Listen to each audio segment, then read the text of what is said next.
Dokter menyatakan Wulandari mengalami cedera tulang belakang dan lumpuh permanen dari pinggang ke bawah. Namaku Wulandari Setiawan.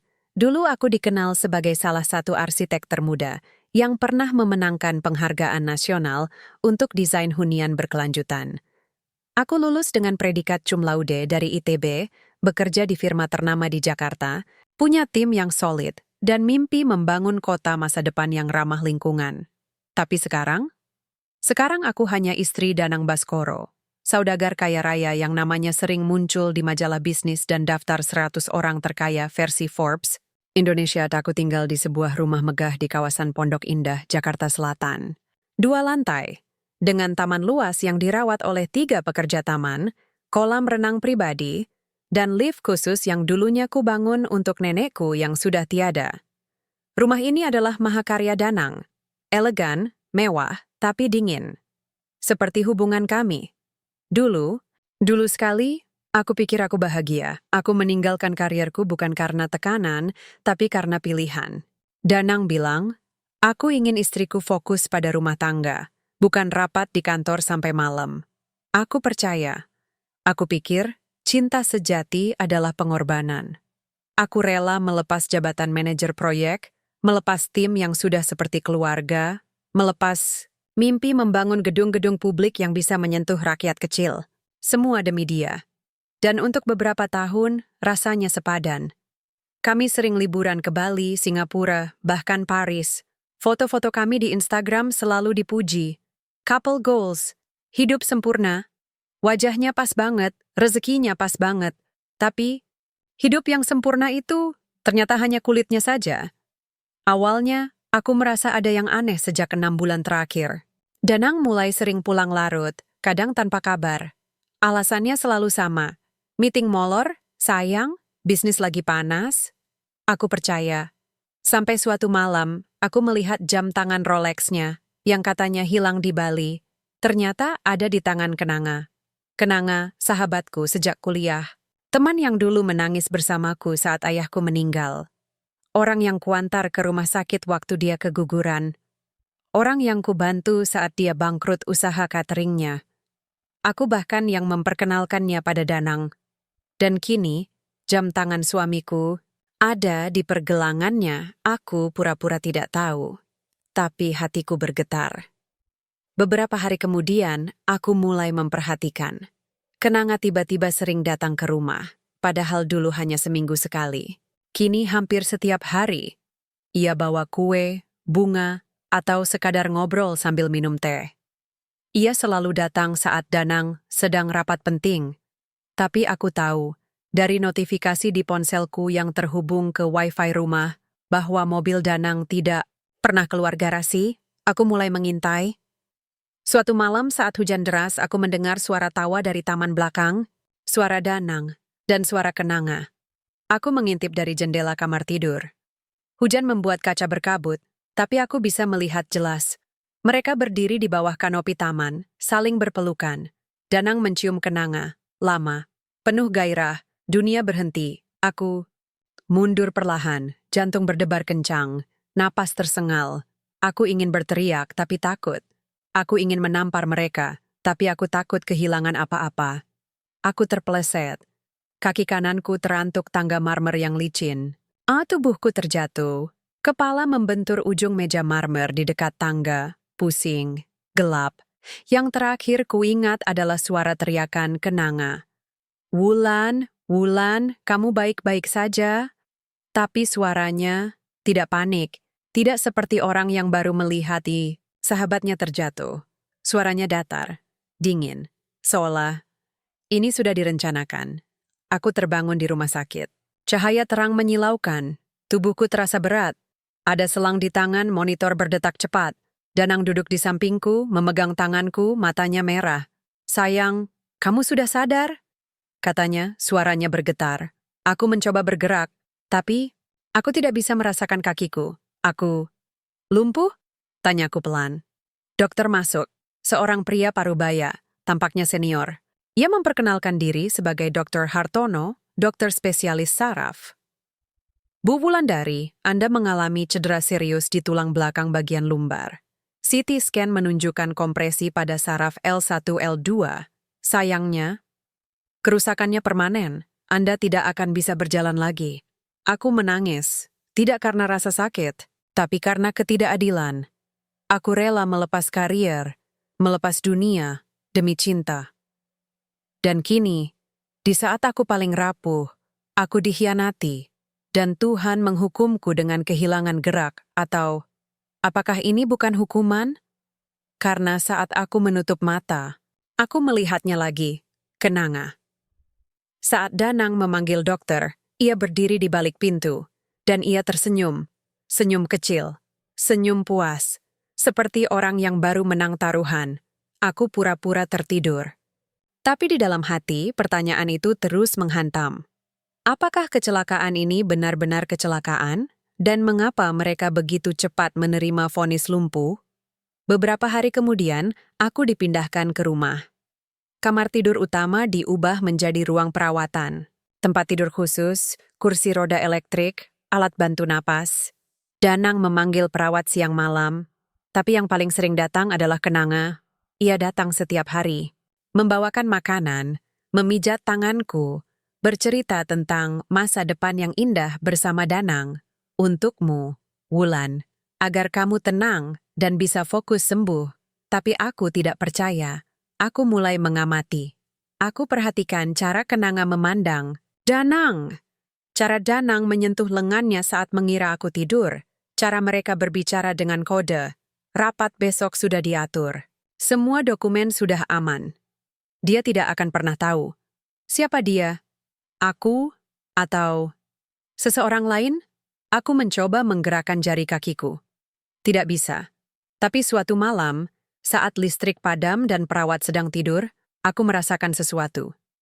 Jempol kakiku bergerak, kecil, sangat kecil. Tapi jelas, aku menahan napas. Jantungku berdebar. Aku mencoba lagi, dan berhasil. Apa mungkin vonis itu salah atau sengaja dibuat salah? Aku memanggil Dr. Hartono secara pribadi. Aku bilang aku ingin konsultasi lanjutan. Ia datang diam-diam, malam hari, tanpa sepengetahuan Danang. Kami bicara di ruang baca kecil, jauh dari kamera dan telinga. Aku merasakan kakiku, Dok, bisikku. Aku bisa menggerakkan jempolku. Apa mungkin aku bisa sembuh? Dr. Hartono menatapku lama. Matanya penuh belas kasihan. Bu Wulandari, cedera Anda tidak permanen. Dengan terapi intensif, Anda bisa pulih dalam 6-8 bulan. Tapi, ia menunduk. Saya dipaksa oleh suami Anda untuk menyatakan Anda lumpuh permanen. Katanya, agar Anda tidak stres, tidak berusaha kembali bekerja, dan bisa fokus pada perawatan. Aku tertawa pelan. Pahit. Jadi, mereka ingin aku dianggap lumpuh. Agar aku tidak bisa melawan. Agar aku tidak bisa mengungkap apa yang mereka sembunyikan. Dr. Hartono mengangguk pelan. Saya tidak bisa membantu secara terbuka. Tapi jika Anda ingin sembuh, saya bisa bantu secara diam-diam. Fisioterapi malam hari, latihan kecil, nutrisi khusus. Aku menatapnya. Kalau saya sembuh, apa yang akan terjadi pada saya? Mereka akan tahu. Dan Anda berada dalam bahaya. Aku menarik napas dalam-dalam, lalu aku tersenyum. Dokter, saya sudah tidak punya apa-apa lagi. Karier, cinta, kepercayaan, sudah dihancurkan. Tapi satu hal yang mereka tidak ambil, akal sehatku. Aku menatap kursi roda di sudut kamar. Biarkan mereka mengira aku lumpuh. Biarkan mereka merayakan kemenangan. Tapi aku akan bangkit. Dan aku akan berjalan lagi. Tepat di saat mereka paling tidak menyangka. Dr. Hartono mengangguk. Kapan Anda ingin mulai? Aku menatap jam dinding. Pukul 23.45. Sekarang. Malam itu, untuk pertama kalinya sejak kecelakaan, aku berdiri. Dengan bantuan Dr. Hartono dan Siti, asisten rumah tanggaku yang setia, aku duduk di kursi terapi, lalu perlahan, dengan gigih, aku mencoba menekan kakiku ke lantai. Rasa nyeri, menusuk tapi aku tahan, aku menangis. Bukan karena sakit, tapi karena harapan, aku bukan korban, aku adalah penyamar, dan perangku belum dimulai. Tapi satu hal yang pasti, aku akan datang, di pelaminan mereka. Dan saat itu, aku tidak akan duduk. Aku akan vigilant. Aku bangun pagi ini dengan rasa nyeri yang menusuk di punggung bawah, tapi juga dengan sesuatu yang lebih kuat dari rasa sakit. Tujuan. Kemarin malam, untuk pertama kalinya dalam berbulan-bulan, aku berdiri. Tidak lama. Hanya 5 detik. Tapi, itu isirapal. Cukup untuk membuktikan bahwa tubuhku masih hidup. Cukup untuk membuktikan bahwa otakku masih bisa mengendalikan ototku. Dan cukup untuk membuktikan bahwa mereka salah. Mereka pikir aku lumpuh. Mereka pikir aku lemah. Mereka pikir aku tidak akan pernah tahu. Tapi aku tahu. Dan sekarang, aku akan membiarkan mereka terus berpikir bahwa aku tidak tahu apa-apa. Aku akan menjadi bayangan di balik tirai. Aku akan menjadi penonton diam-diam dalam drama pengkhianatan mereka. Dan aku akan mengumpulkan bukti, satu persatu, sampai mereka runtuh di bawah beban kebohongan mereka sendiri. Pagi ini, seperti biasa, Siti datang membawakan sarapan. Oatmeal, buah potong, dan teh jahe. Resep dokter, katanya. Iya, betul aku duduk di kursi roda, menyisir rambutku yang sudah mulai panjang, lalu membisikkan, kemarin malam berjalan lancar, Bu. Tidak ada yang curiga. Aku mengangguk pelan. Siti adalah satu-satunya orang yang tahu aku tidak benar-benar lumpuh. Ia bekerja untukku sejak aku menikah dengan Danang, berasal dari desa di Jawa Tengah, jujur, setia, dan punya hati besar. Ia tahu aku dikhianati. Ia masyu ekswatui bukan karena kecelakaan biasa, dan ia tahu bahwa aku butuh bantuan. Terima kasih, Sid, bisiku. Aku tidak bisa melakukannya tanpa kamu. Ia tersenyum, mata berkaca-kaca. Saya tidak mau lihat ibu hancur. Ibu dulu yang kasih saya pekerjaan, yang bayar biaya pengobatan ibu saya. Sekarang giliran saya yang bantu ibu. Aku menggenggam tangannya erat. Di tengah dunia yang penuh kepalsuan, Siti adalah satu-satunya kebenaran yang tersisa. Hari ini Danang pergi pagi-pagi. Katanya ada board meeting di kantor. Tapi aku tahu jam-jamnya. Aku tahu pola hidupnya. Dan aku tahu, kalau ia bilang meeting, itu artinya ia akan bertemu Kenanga. Benar saja, pukul 10 pagi, Siti membisikkan, Bu, mobil Kenanga baru masuk garasi. Pakai dress hitam, kayak mau ke acara formal. Aku pura-pura tertidur. Tapi, mataku terbuka lebar di balik kelopak. Aku mendengar suaranya. Kenanga. Manis, lembut, seolah-olah ia malaikat penjaga. Wulan, kamu tidur nyenyak, ya? Aku bawain sup ayam, biar cepat sembuh. Ia mendekat, menyentuh dahiku. Aku menahan napas. Sentuhannya dingin. Bukan karena kasih sayang, tapi karena kepuasan. Ia menikmati ini. Ia menikmati melihatku terbaring tak berdaya. Setelah ia pergi ke dapur, aku membuka mata. Dan aku melihat sesuatu yang membuat darahku mendidih. Di tas tangan Kenanga yang tertinggal di sofa, tas Chanel Limited Edition yang dulu aku idam-idamkan, ada ponsel Danang. Bukan miliknya, milik Danang. Dan ia membukanya dengan santai. Dengan password yang ia tahu.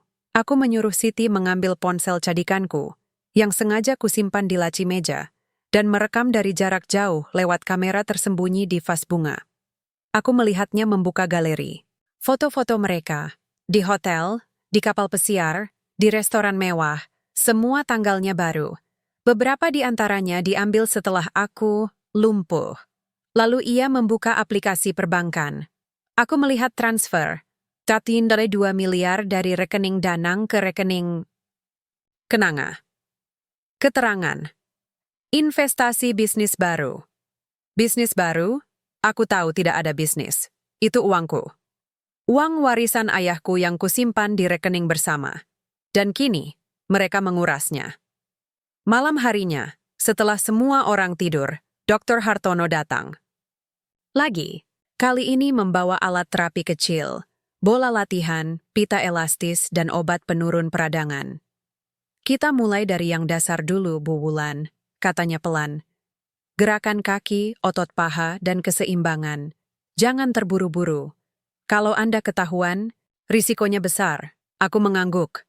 Aku tahu, kami latihan di ruang bawah tanah, bekas gudang anggur yang sudah tidak dipakai. Dindingnya tebal, Tidak ada kamera. Kami menutup jendela kecil dengan kain hitam. Pertama, aku mencoba mengangkat kaki. Hanya 2 sentimeter, tapi ototku bergetar hebat. Rasa nyerinya luar biasa. Aku menangis, tapi aku tidak berhenti. Bayangkan Anda berjalan lagi, bisik Dr. Hartono. Bayangkan Anda melangkah ke pelaminan. Tapi bukan sebagai korban, sebagai pemenang. Aku menatap bayanganku di cermin retak. Saya akan berjalan, dan saya akan berdiri tepat di depan mereka. Saat mereka paling bahagia, saya akan hancurkan semuanya. Beberapa hari kemudian, Danang pulang larut. Ia tampak gelisah. Ia masuk ke kamar, duduk di sampingku, memegang tanganku. Wulan, aku ingin bicara. Aku pura-pura terbangun. Ada apa, Den? Suara lemah, mata berkaca-kaca. Peran yang sudah kuhafal. Dia ingin membantuku merawat kamu. Dia bilang, kamu butuh perawat khusus. Mungkin kamu harus pindah ke panti. Dadaku sesak. Tapi aku tetap tenang. Panti? Tapi, ini rumahku. Aku tidak mau pergi. Danang mengelus rambutku. Bukan selamanya. Cuman sementara. Biar kamu dapat perawatan intensif. Nanti kalau sudah lebih baik, kamu bisa pulang. Aku tahu. Ini bukan tentang perawatan. Ini tentang menyingkirkanku. Mereka ingin aku jauh. Tidak bisa mengintai. Tidak bisa bicara. Tidak bisa melawan. Aku takut, Den, bisiku. Aku takut di tempat asing. Aku ingin tetap di sini. Dengan kamu, Danang menghela napas. Baiklah, tapi kamu harus percaya pada Kenanga. Dia sahabatmu. Dia hanya ingin yang terbaik. Sahabat, aku ingin tertawa, tapi aku hanya mengangguk, lalu menangis pelan.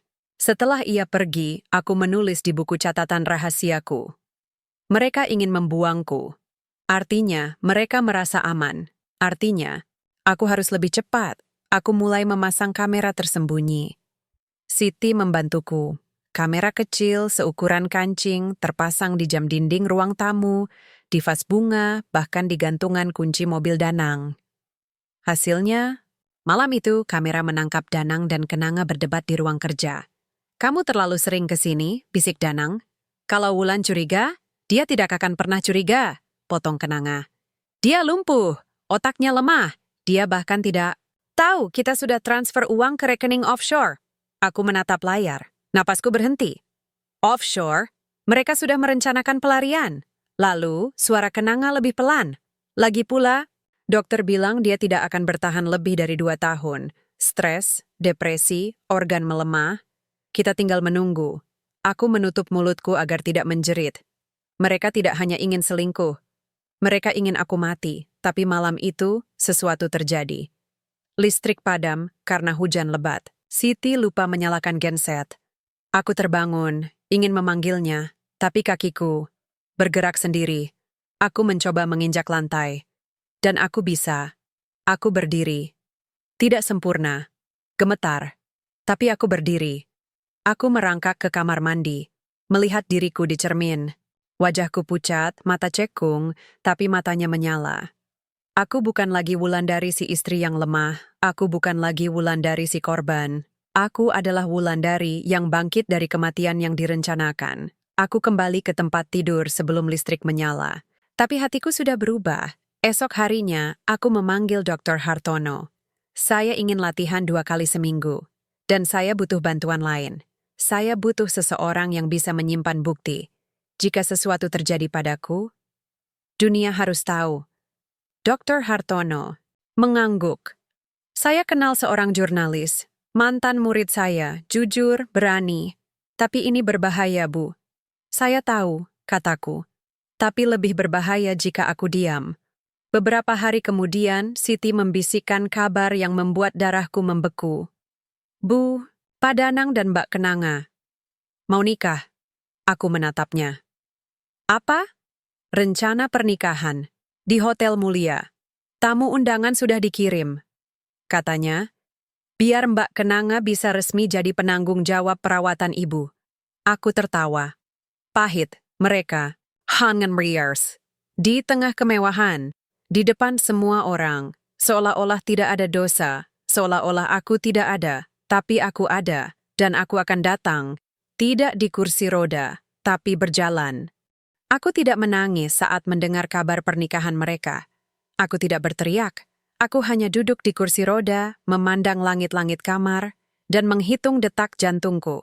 1, 2, 3. Perlahan, tapi pasti. Karena kali ini, aku bukan lagi perempuan yang terluka. Kali lain Idaki adalah strategis. Mereka ingin menikah, bagus. Biarkan mereka menyiapkan bunga, mengundang tamu, membagikan save the date di Instagram. Biarkan mereka merayakan kemenangan atas kematianku yang belum terjadi. Tapi aku akan hadir di hari itu. Dan aku tidak akan datang sebagai tamu. Aku akan datang sebagai penghakiman. Sejak malam listrik padam, kemampuanku membaik. Aku bisa berdiri selama 1 menit penuh. Bisa melangkah pendek dengan bantuan dinding. Ototku masih lemah, tapi semangatku lebih kuat dari baja. Dr. Hartono terkejut saat melihat perkembanganku. Anda luar biasa, Bu Wulan. Dalam waktu kurang... Ada lebih 2 bulan Anda sudah bisa menahan beban tubuh. Ini bukan hanya fisik, ini kekuatan mental.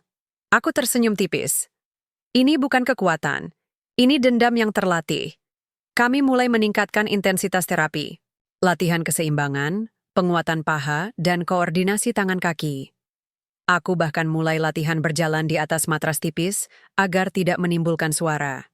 Setiap malam, aku mencatat kemajuan di buku rahasia. Hari ke-12, 8 langkah tanpa bantuan.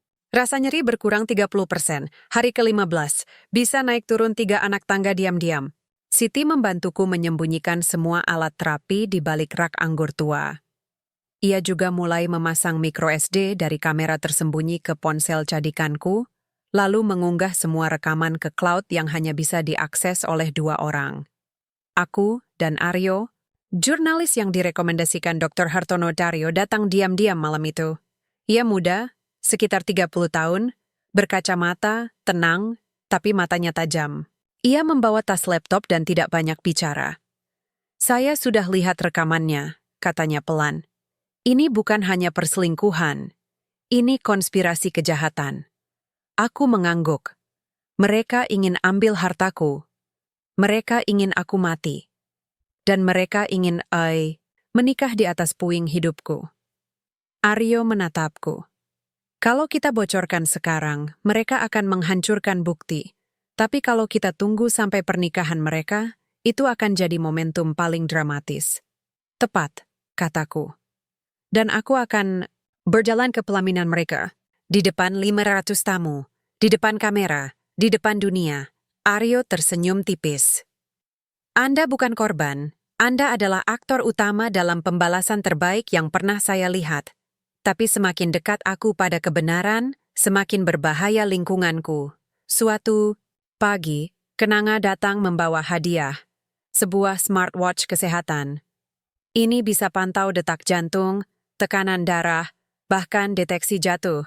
Biar kamu lebih aman, Wul. Aku tersenyum lemah. Kamu baik sekali. Tapi begitu ia pergi, aku memeriksa perangkat itu. Di dalamnya, ada aplikasi pelacak lokasi. Dan ternyata smartwatch itu terhubung ke ponsel Danang. Mereka mengawasiku, aku melepasnya perlahan, lalu menyuruh Siti menggantinya dengan model lama yang tidak terhubung ke internet. Aku biarkan mereka melihat data stabil, detak jantung. Normal, tidak ada gerakan mencurigakan. Tapi malamnya aku berkata pada Dr. Hartono, mereka curiga. Kita harus lebih hati-hati. Mereka akan semakin berani, katanya. Orang yang merasa menang selalu lengah. Itu kelemahan mereka. Aku mengangguk. Dan aku mulai memanfaatkannya. Aku sengaja bersikap lebih pasif. Lebih lemah. Aku menangis. Di depan Danang, bilang aku takut mati sendirian. Aku memohon agar Kenanga tetap di sisiku. Aku bahkan bilang, aku rela kamu nikah sama Danang. Asal kamu tetap jaga aku. Danang terharu. Ia memelukku. Kamu istri terbaik yang pernah ada, Wulan. Kalimat itu membuatku ingin muntah. Tapi aku tersenyum, karena aku tahu, semakin baik aktingku, semakin dalam lubang yang akan mereka gali untuk diri mereka sendiri. Beberapa hari kemudian, Aryo memberiku informasi penting. Ia menyelidiki rekening. Danang dan Kenanga, ternyata mereka sudah membuka rekening di Singapura. Uangku, warisan ayahku, tabungan pernikahan, bahkan asuransi kesehatanku, dikirim ke sana dalam beberapa transfer kecil. Mereka mau kabur, kata Aryo. Setelah pernikahan, mereka akan cuti panjang. Konon mau honeymoon ke Eropa. Tapi, aku yakin, mereka tidak akan kembali. Aku menatap peta Singapura di layar. Kalau mereka kabur, aku tidak bisa mengejar. Tapi kalau mereka masih di sini, aku bisa menghancurkan mereka sebelum mereka terbang. Maka aku memutuskan, pernikahan mereka adalah batas waktu terakhirku. Aku mulai menyusun skenario. Pertama, bukti digital. Aku kumpulkan semua rekaman, dari kamera tersembunyi dari ponsel Siti yang pernah merekam percakapan dari cloud pribadiku. Aku simpan di 3 tempat, flash disk terenkripsi yang kusimpan di dalam bingkai foto pernikahanku, server pribadi Aryo yang akan otomatis upload ke media jika aku tidak menonaktifkannya dalam 24 jam setelah pernikahan, 1 salinan ke pengacara, ayahku di Bandung, yang sudah kuhubungi diam-diam. 2, fisik. Aku harus bisa berjalan minimal 50 meter tanpa bantuan. Dr. Hartono menyarankan alat bantu khusus, eksoskeleton ringan yang bisa disembunyikan di dalam gaun. Tapi aku menolak. Aku ingin mereka melihatku berjalan dengan kakiku sendiri. Tanpa alat. Tanpa tipuan. Hanya aku, melangkah karena kehendak dan dendam. 3, penampilan. Aku ingin tampil seperti dulu. Gaun putih panjang, rambut dikepang, wajah bersih. Bukan sebagai pengantin baru, tapi sebagai pengantin yang dikubur hidup-hidup. Tapi risiko terus meningkat. Suatu malam, saat aku sedang latihan, di ruang bawah tanah, lampu tiba-tiba menyala. Danang berdiri di ambang pintu. Jantungku hampir berhenti, tapi aku tidak panik. Aku langsung jatuh ke lantai, memegang punggung, meringis. Dan Kamu di sini? Aku mau ambil obat. Tapi jatuh, ia menetap sekeliling, melihat bola terapi, pita elastis, alat bantu jalan. Ini apa? Tanyanya dingin. Dari dokter. Katanya latihan kecil biar ototku tidak kaku. Ia mendekat, menatapku tajam. Kamu bisa berdiri? Aku menggeleng cepat. Hanya duduk. Tidak bisa berjalan. Kamu tahu itu. Ia mengangguk. Tapi matanya tidak percaya. Besok aku akan bawa perawat baru, yang lebih ahli. Aku tahu artinya. Mereka akan memasang pengawas. Malam itu, aku memutuskan. Latihan harus berhenti selama seminggu. Aku harus kembali ke mode korban. Tapi dalam hati, aku semakin yakin, waktuku semakin dekat. Beberapa hari kemudian, undangan pernikahan tiba. Desainnya mewah. Emas dan putih, tulisannya elegan. Dengan tulus, Danang Baskoro and Kenanga Putri mengundang Anda dalam acara pernikahan mereka, 15 Desember, pukul 11 Mi, di Ballroom Hotel Mulia, Jakarta. Di bawahnya, ada QR Code untuk live streaming. Aku tertawa pelan. Mereka ingin dunia menyaksikan kemenangan mereka, tapi mereka tidak tahu. Aku juga ingin dunia menyaksikan kehancuran mereka. Aku menyimpan undangan itu di buku catatanku. Di sampingnya, kutulis 15 Desember. Hari aku bangkit, hari mereka jatuh. Kreuzspuren berjalan. Malam itu aku berdoa. Bukan untuk keselamatan, tapi untuk kekuatan. Aku tidak minta balas dendam. Aku minta keadilan. Aku tidak minta kekayaan. Aku minta harga diri.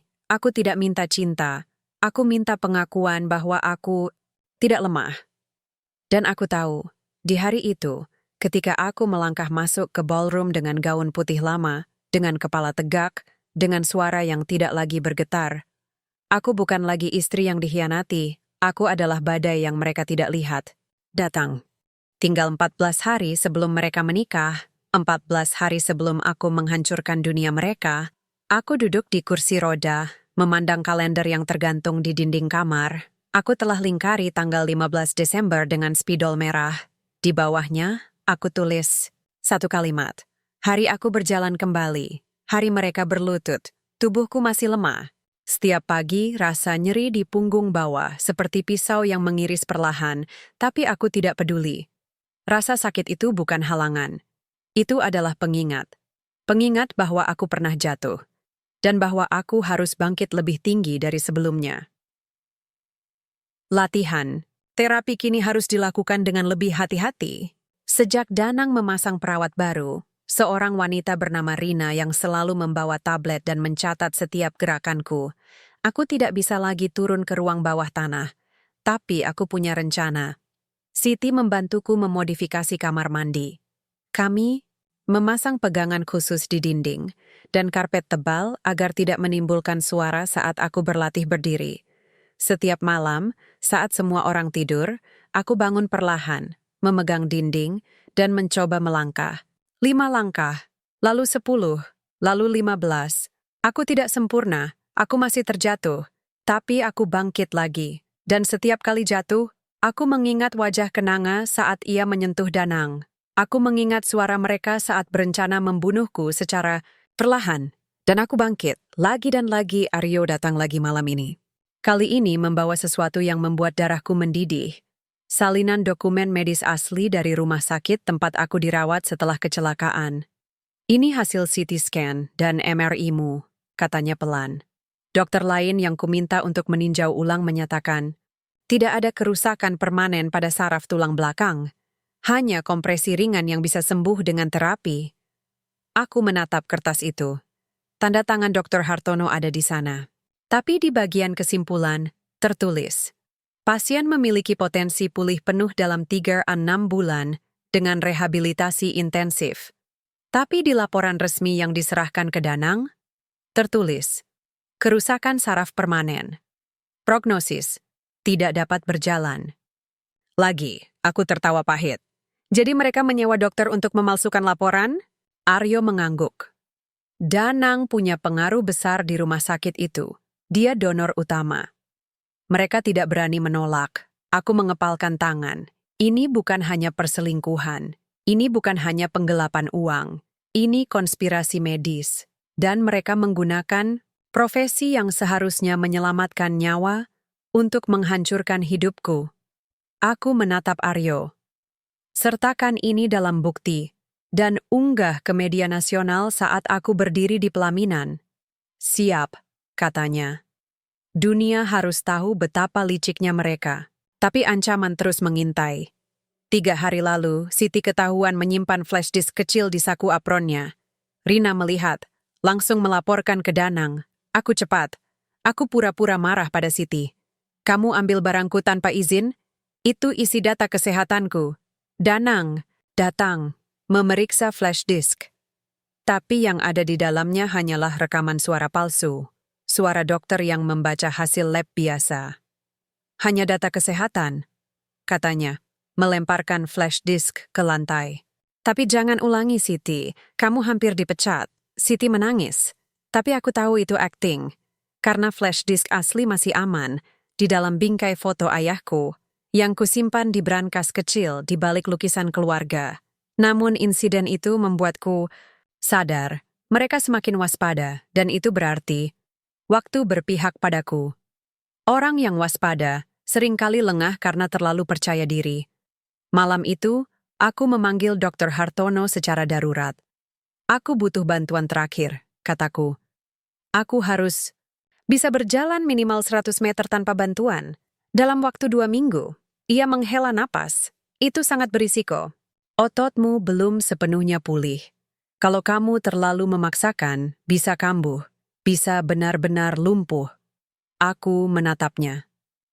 Kalau aku tidak melakukannya, aku sudah mati sejak mereka memutuskan aku lumpuh. Ia terdiam, lalu mengangguk. Kami mulai latihan ekstra. Setiap malam, 2 jam. Di kamar mandi, di lorong gelap, di balik tirai. Dr. Hartono membawakan alat bantu keseimbangan kecil, seperti yang dipakai atlet cedera. Aku latihan berjalan lurus, naik turun anak tangga, bahkan berdiri diam selama 10 menit tanpa gemetar. Suatu malam, aku berhasil berjalan dari kamar mandi ke tempat tidur, sekitar 25 meter. Tanpa berhenti, aku menangis. Bukan karena lelah, tapi karena aku bisa. Aku benar-benar bisa. Tapi mereka juga tidak tinggal diam. Beberapa hari kemudian, Danang mengumumkan rencana besar.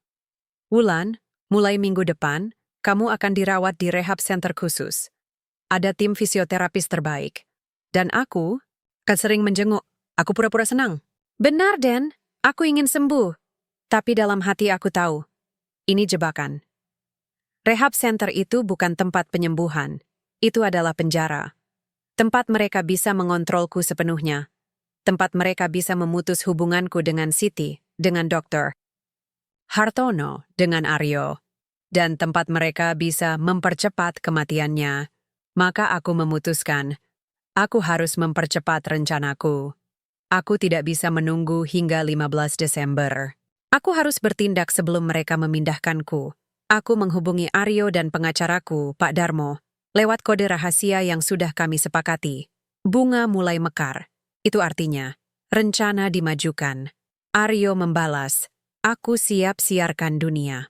Pak Darmo, semua dokumen sudah dinotaris, siap digunakan. Aku menarik napas dalam-dalam. Malam itu aku membuka brankas kecil. Di dalamnya, flash disk utama berisi semua bukti, rekaman, transfer uang, dokumen medis palsu, percakapan. Salinan surat wasiat ayahku yang menyatakan semua warisan untukku. Surat kuasa dari Pak Darmo untuk membekukan rekening Danang. Dan satu benda, terakhir, gaun pengantin putihku dari hari pernikahanku dulu. Aku menyentuh kainnya, lembut, kuning karena waktu. Tapi masih utuh, aku akan memakainya di hari itu. Bukan sebagai pengantin baru, tapi sebagai roh dari pernikahan yang mereka hancurkan. H7, Aryo datang dengan kabar mengejutkan. Mereka mengundang media nasional ke pernikahan. Acara akan live streaming. Di TV dan Instagram. Semua tamu VIP, pejabat, pengusaha, artis. Aku tersenyum. Sempurna. Semakin besar panggung mereka, semakin besar kejatuhan mereka. Aryo menatapku. Kamu benar-benar akan muncul di sana? Di tengah acara? Dengan semua orang menonton? Aku mengangguk. Mereka ingin dunia melihat mereka menikah sebagai pasangan sempurna. Maka biarkan dunia melihat mereka dihancurkan oleh orang yang mereka kubur hidup-hidup. Aryo menghela napas. Ini akan jadi berita terbesar tahun ini. Bukan berita, kataku. Ini pengadilan rakyat. Malam itu aku berlatih untuk terakhir kalinya. Aku berjalan dari ujung lorong ke tangga utama, sekitar 40 meter. Aku tidak jatuh, aku tidak gemetar, aku hanya berjalan. Perlahan, tapi mantap. Siti menangis di sudut. Dokter Hartono tersenyum. Aku melihat bayanganku di cermin. Wajahku kurus. Mataku lelah. Tapi matanya menyala. Aku bukan lagi Wulandari yang meninggalkan karier untuk cinta. Aku bukan lagi istri yang dikhianati. Aku adalah perempuan yang bangkit dari lumpuhnya dunia, dan aku siap. Besok mereka menikah, dan besok juga aku akan bangkit. Tapi malam ini, segalanya hampir hancur. Aku duduk di kursi roda, jantung berdebar kencang, napas tertahan. Baru saja, dalam hitungan menit, aku nyaris kehilangan semuanya. Danang datang ke kamarku sekitar pukul 21 sana. Ia membawa secangkir teh chamomile. Untuk menenangkan sarafmu sebelum acara besar besok, katanya dengan senyum lembut, aku menerimanya. Minum setengahnya. Tapi dalam hati, aku waspada. Aku tidak pernah percaya lagi pada apapun yang menyentuh bibirnya. Lalu ia berkata, aku ingin lihat ruang terapimu, Wul. Biar aku tahu kamu benar-benar dirawat dengan baik. Darahku membeku. Ruang terapi? Aku tidak pernah menyebutnya begitu. Tapi aku tahu maksudnya. Ruang bawah tanah. Tempat aku berlatih diam-diam, aku tersenyum lemah. Kenapa tiba-tiba, Den? Sudah malam. Hanya ingin tahu kamu baik-baik saja, katanya matanya. Tajam. Aku dengar dari Rina, kamu sering minta dibawa ke lantai bawah. Katanya kamu bilang ada alat terapi cadangan di sana. Aku menahan napas, Rina. Anjing pengintai itu. Tapi aku tetap tenang. Oh, iya. Ada satu matras kecil. Tapi sudah lama tidak dipakai. Boleh aku lihat? Aku mengangguk perlahan. Tapi hati-hati, Den. Gelap. Dan tangganya licin. Ia mengangguk, lalu membuka pintu kecil di dekat dapur. Akses ke ruang bawah tanah. Aku menyuruh Siti mengikuti dari jauh, pura-pura membawa senter. Aku menunggu di kursi roda, jantung berdegup kencang. 5 menit, 10 menit, lalu aku mendengar suara langkah. Danang naik, matanya menyipit. Kosong, katanya. Tidak ada alat apa-apa. Aku tersenyum. Kan sudah kubilang, sudah lama tidak dipakai. Tapi aku tahu. Ia tidak percaya, dan aku tahu. Waktuku tinggal hitungan jam. Setelah ia pergi ke kamar, aku langsung menghubungi Siti. Cepat, bawa semua alat ke tempat aman. Ruang bawah tanah tidak bisa dipakai lagi. Siti mengangguk. Kemana, Bu? Ke gudang bawah tanah di belakang garasi. Yang dulu buat simpan furnitur lama. Kami bekerja diam-diam. Mengangkut bola terapi, pita elastis, bahkan eksoskeleton kecil yang kusimpan untuk cadangan. Semuanya dikubur di balik kotak-kotak kosong dan kain terpal. Tapi saat Siti kembali, wajahnya pucat. Bu, Mbak Kenanga baru datang, bawa koper. Katanya mau menginap, karena besok acara besar. Aku menatapnya. Kenanga menginap, artinya mereka akan bersama malam ini. Di rumah ini, di bawah atap yang dulu kubangun sebagai simbol cinta. Dan aku harus duduk di kursi roda, tersenyum dan berpura-pura bahagia. Malam semakin larut, aku tidak bisa tidur. Aku hanya duduk di tempat tidur, memandang gaun pengantinku yang sudah disiapkan di dalam pelindung plastik transparan. Besok, aku akan memakainya. Tidak dengan riasan pengantin, tidak dengan bunga di tangan, tapi dengan mikrofon. Di tangan dan kebenaran di mulut, aku membuka brankas kecil, mengeluarkan flash disk, memastikan semua data masih utuh. Semua rekaman Danang dan Kenanga berciuman di taman. Percakapan tentang menghabisi aku secara perlahan, transfer uang ke Singapura. Dokumen medis palsu. Semuanya siap. Aryo sudah mengonfirmasi. Streaming dimulai pukul 16 malam. Kamu punya waktu 10 menit sebelum ijab. Itu waktu terbaik. Pak Darmo juga sudah siap. Begitu kamu buka bukti, aku langsung ajukan pembekuan rekening dan laporan ke polisi. Aku menutup brankas, aku siap. Tapi tubuhku belum sepenuhnya siap, aku mencoba berdiri. Kakiku gemetar, aku bisa melangkah, tapi belum bisa berjalan cepat. Jika aku jatuh di tengah ballroom, rencanaku hancur. Mereka akan bilang aku gila. Aku akan dikunci di rumah sakit jiwa. Aku menarik napas. Lalu aku membuka ponsel, memutar rekaman suara terakhir yang kusimpan. Suara Danang dan Kenanga malam sebelum aku jatuh. Setelah dia lumpuh, kita bisa ambil semuanya. Dan dalam setahun, dia pasti mati. Stres, depresi, organ melemah. Dunia akan kira itu alamiah. Aku memutar ulang, dan ulang, dan ulang. Dan tiba-tiba rasa lemah itu hilang. Karena aku bukan lagi perempuan yang butuh kekuatan. Aku adalah badai yang lahir dari kebencian yang sah. Pukul 02.30 dini hari, aku bangun. Siti sudah menunggu di luar kamar. Ia membawakan jaket tebal dan sepatu khusus. Sepatu dengan sol empuk dan penyangga kaki yang bisa menyembunyikan kelemahanku. Kami turun pelan ke gudang belakang. Dr. Hartono sudah menunggu. Kita latihan terakhir, katanya. Hanya untuk memastikan kamu bisa masuk dan keluar tanpa masalah. Kami berjalan sejauh 50 meter di antara kotak-kotak. Aku melakukannya perlahan tapi tanpa jatuh.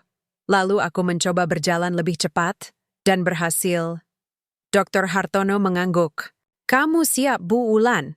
Tapi ingat, jangan terlalu lama berdiri. Ototmu belum kuat sepenuhnya. Tidak masalah, kataku. Aku hanya butuh 2 menit. 2 menit untuk menghancurkan mereka. Pukul 4 ciu aku kembali ke kamar. Tapi saat aku membuka pintu, aku membeku. Kenanga berdiri di ambang pintu, mengenakan piyama sutra merah muda. Rambutnya dikepang longgar. Senyumnya manis. Wulan, kamu kemana? Aku dengar suara. Aku menahan napas. Tidak kemana-mana. Aku hanya ingin minum air. Ia menatapku. Lama. Lalu, perlahan, ia mendekat. Aku tahu kamu sedang kesakitan, bisiknya. Tapi besok akan lebih baik. Aku dan Danang akan jaga kamu. Kita akan jadi keluarga. Aku menatap matanya, dan aku melihatnya. Kepalsuan. Di balik senyum itu ada rasa puas. Di balik belayan itu ada kemenangan. Aku ingin menamparnya, tapi aku hanya tersenyum. Terima kasih, Kang. Kamu sahabat terbaik yang pernah aku punya. Ia tersenyum lebar. Lalu memelukku. Aku membalas pelukannya. Tapi dalam hati aku berbisik, besok kamu akan tahu rasanya dikhianati.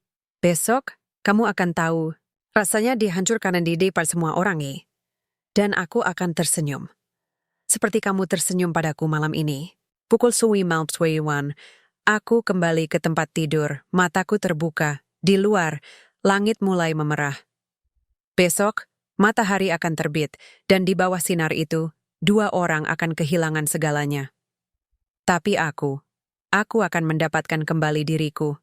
Aku menatap langit-langit, dan untuk pertama kalinya dalam berbulan-bulan aku merasa damai.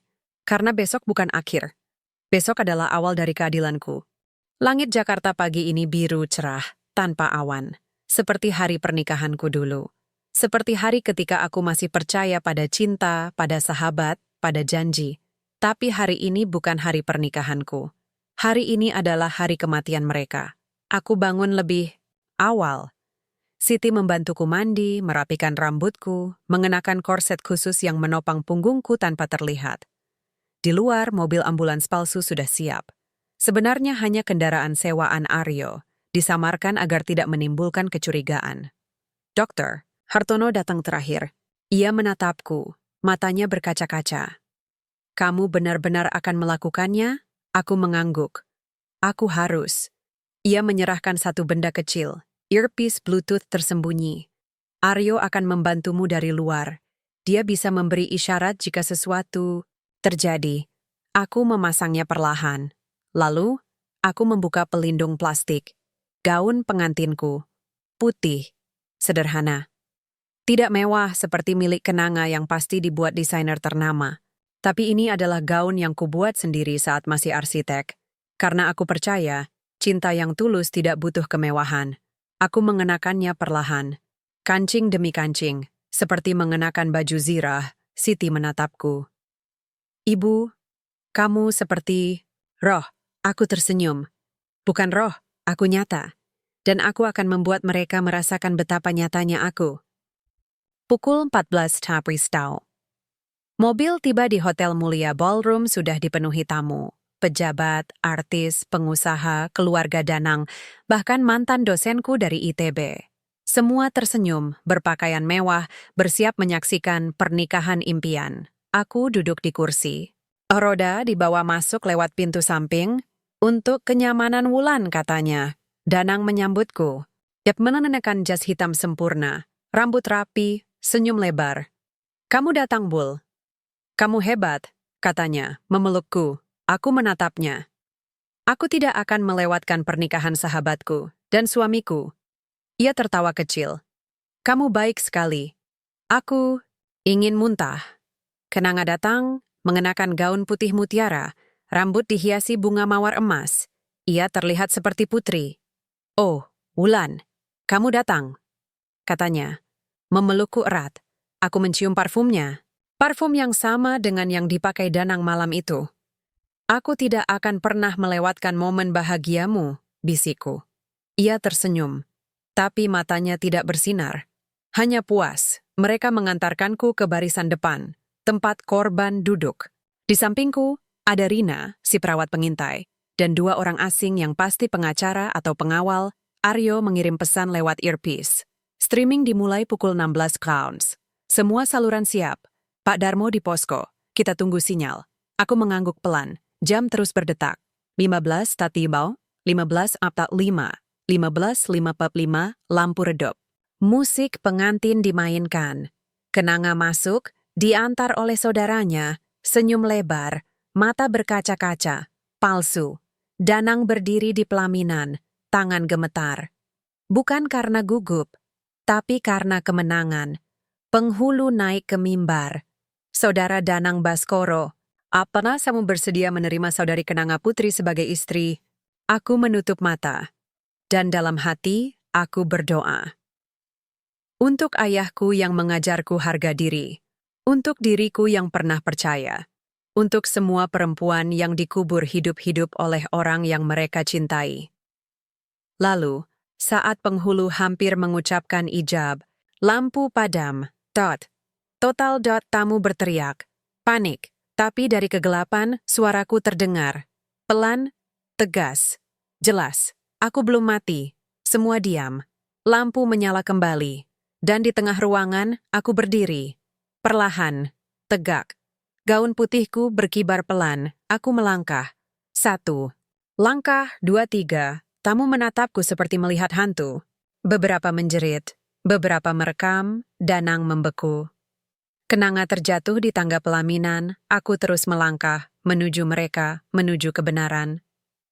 Saat aku sampai di depan, aku mengangkat mikrofon yang sudah kuselipkan di saku gaun. Kalian semua datang untuk menyaksikan pernikahan mereka, kataku, suaraku menggema. Tapi aku datang untuk membongkar kebohongan mereka. Aryo memberi sinyal dari luar. Streaming hidup, dunia menonton. Aku menekan tombol di remote kecil. Layar raksasa di belakang pelaminan menyala. Dan muncul rekaman pertama, Danang dan Kenanga berciuman di taman, malam sebelum aku jatuh. Tamu terdiam. Lalu rekaman kedua. Suara mereka berdua. Setelah Wulan, lumpuh, kita ambil hartanya. Dalam setahun dia pasti mati. Stres, depresi. Dunia akan kira alamiah. Teriakan pecah. Danang mencoba lari. Tapi 2 petugas keamanan yang sudah kususupkan lewat Pak Darmo menghentikannya. Kenanga menangis. Ini rekaman palsu. Dia gila. Dia tidak bisa jalan. Aku menatapnya. Kamu bilang aku lumpuh. Aku melangkah mendekat. Kamu bilang aku lemah. 1 langkah lagi. Kamu bilang aku tidak akan pernah tahu. Aku mengangkat flash disk. Tapi aku tahu semuanya. Dan sekarang dunia juga tahu. Aku menyerahkan flash disk ke penghulu, ke wartawan yang hadir, ke polisi yang sudah masuk. Semua bukti ada di sini. Transfer uang, dokumen medis palsu, konspirasi, semuanya. Pak Darmo naik ke panggung. Saya pengacara Wulandari Setiawan. Kami sudah ajukan laporan ke polisi. Rekening mereka dibekukan. Dan mereka ditahan atas dugaan penipuan, penggelapan, dan konspirasi kejahatan. Polisi mengenakan borgol. Danang menatapku. Kamu pura-pura? Aku mengangguk. Kamu mengira aku lumpuh. Tapi yang benar-benar lumpuh adalah hatimu. Kenanga menangis. Maaf, Wul, aku cinta dia. Aku menatapnya. Cinta? Kamu tidak tahu arti cinta. Cinta tidak mengkhianati. Cinta tidak merampas. Cinta tidak membunuh. Aku menatap seluruh tamu. Hari ini, aku bukan datang untuk menghancurkan pernikahan. Aku datang untuk mengembalikan kebenaran. Untuk semua perempuan yang dikira lemah, untuk semua istri yang dikira bodoh, untuk semua sahabat yang dikira bisa dipercaya. Aku melepas mikrofon. Lalu, perlahan, aku berbalik. Dan aku berjalan keluar. Tidak jatuh, tidak gemetar, tapi dengan kepala tegak.